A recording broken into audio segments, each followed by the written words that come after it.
Hi there, I'm Brian Whitmore, host of the Power Vertical podcast, and this is the Daily Vertical. Sometimes it's what isn't discussed that is revealing. Over the past 2 weeks, I participated in no less than 3 public events related to Russian politics and foreign affairs, 2 in Estonia and 1 in Poland.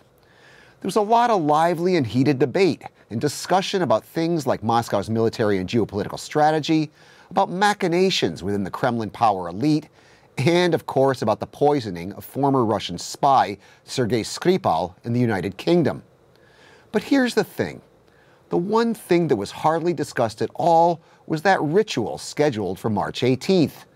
You know, the staged spectacle that the Kremlin and its surrogates continue to insist on calling an election. It was considered unimportant. It was a non-event and a non-topic. It was, almost as if there wasn't going to be an election in the largest country in the world this coming weekend. Which I think is pretty appropriate because, well, there isn't.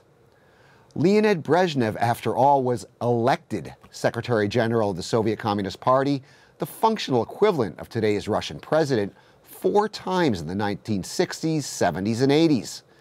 But when Kremlin watchers examined the party congresses and Central Committee and Politburo meetings of those days, they knew they weren't examining elections.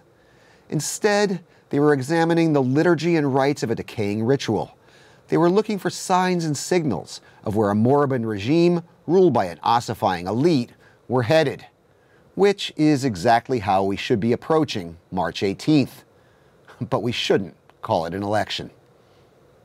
Keep telling me what you think in the comments section, on the Power Vertical's Twitter feed, and on our Facebook page. I'm Brian Whitmore, and that was the Daily Vertical.